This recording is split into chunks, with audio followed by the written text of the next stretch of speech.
reusachtige blauwe lucht. Urenlang liepen ze door. Toen stond ze plotseling voor een muur. Het was een grote, hoge muur. Er groeide klimop tegen en de stenen waren brokkelig en verweerd. Ze liepen een eind langs de muur. Er was nergens een gat of een poort en er kwam ook geen eind aan de muur. We kunnen niet verder, zei de eekhoorn. Maar we kunnen er wel overheen, zei de mier. Kijk uit. Hij stapte op de schouders en het hoofd van de eekhoorn en klom op de muur. Wat is er aan de hand? Nee, wat is er aan de andere kant? Vroeg de eekhoorn. Het was lange tijd stil. Toen zei de mier, niets. Maar wat zie je dan? Vroeg de eekhoorn. Niets. Maar als je naar beneden kijkt, zie je dan geen grond? Nee. En lucht? Je ziet toch wel lucht? Nee, ook geen lucht. Is er dan donker? Nee, riep de mier. Het is er niets. Het was even stil. De eekhoorn dacht na. Is het er soms heel oud? Vroeg hij toen. Of grijs? Nee, zei de mier, ook niet. Kun je er iets horen? Nee, zei de mier, niets. Is het er dan helemaal stil? Nee. Maar als je niets hoort, dan is het zo stil. Ja, zei de mier, dat dacht ik ook. En toch is het niet stil. Het is niets. Maar dat kan niet, zei de eekhoorn. Nee, zei de mier. De eekhoorn dacht een tijd na. Waar ruikt het na? Vroeg hij toen. Het ruikt niet, zei de mier. De eekhoorn zweeg en dacht weer een tijd na. Als je kon vliegen, kon je er dan overheen vliegen? Vroeg hij toen. Waar overheen? Daar overheen. Er is geen daar, dat zeg ik je toch. Er is niets. Kun je je dan niet aan de andere kant naar beneden laten zakken? Er is geen andere kant. Er is maar één kant. En nu moet je niets meer vragen. De mier stapte weer op het hoofd van de eekhoorn en sprong op de grond. Ze gingen met hun rug tegen de muren in het gras zitten. Een hele tijd zwegen ze. Toen zei de eekhoorn, wat hebben we ver gelopen? Hij keek over de enorme vlakte die zich uitstrekte tot het bos, dat niet groter was dan een klein zwart puntje op de horizon. De mier zei niets. De eekhoorn kon zien dat hij nadacht. Het was alsof hij ergens niet op kon komen. Er stonden dikke rimpels in zijn voorhoofd. Even later begon de mier een gat te graven onder de muur door. Driftig vloog de grond omhoog.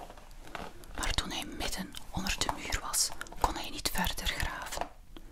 Ik kan niet verder, hoorde de eekhoorn hem roepen. Waarom niet? Riep de eekhoorn terug. Er is niets meer te graven. Is er geen grond meer? Nee. Wat is er dan? Even was het stil. Toen klonk er een zacht en aarzelend niets. De mier kroop terug en ging naast de eekhoorn staan. Hij sloeg de aarde van zich af. En toch moet er een andere kant zijn, zei hij. Dat moet. Waarom dan?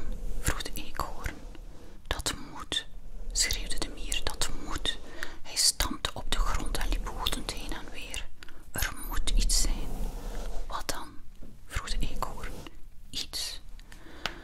De stem van de mier sloeg over en leek wel omhoog te vliegen.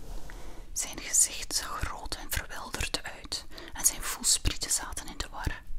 Niets is verschrikkelijk, schreeuwde hij.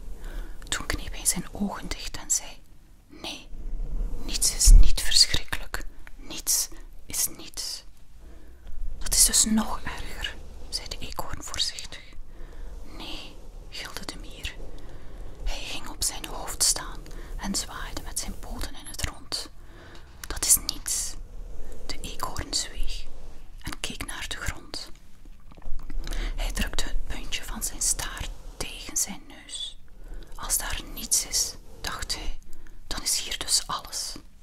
Hij keek naar de lucht en de vlakte en het bos in de verte en de mier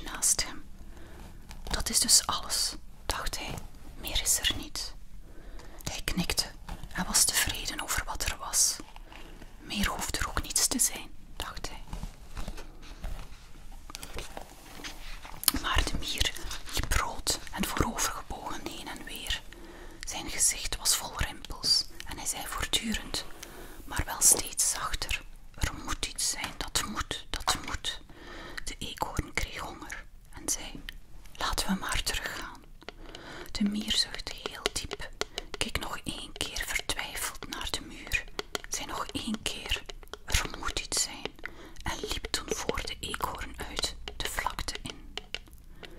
Zwijgend liepen ze in de richting van het bos. Na een tijd keek de eekhoorn even om. De muur was al niet meer dan een dunne zwarte streep. Toen het donker was, kwamen ze in het bos aan. De wereld valt me tegen, zei de mier. De eekhoorn zei niets. Weer iets wat me tegenvalt, ging de mier verder en hij schudde zijn hoofd. De eekhoorn dacht aan dingen die hem soms tegenvielen, zoals bedorven honing, staartpijn en onleesbare brieven. Laat in de avond zaten ze in het huis van de eekhoorn, boven in de beuk, en aten rode stroop en hadden het over verjaardagen, over taarten, over de zon, over de geur van dennenhars, over de kraanvogel en over de zomer. Over alles hadden ze het, behalve over de wereld en over niets. Mooi. Oké. Wat een probleem.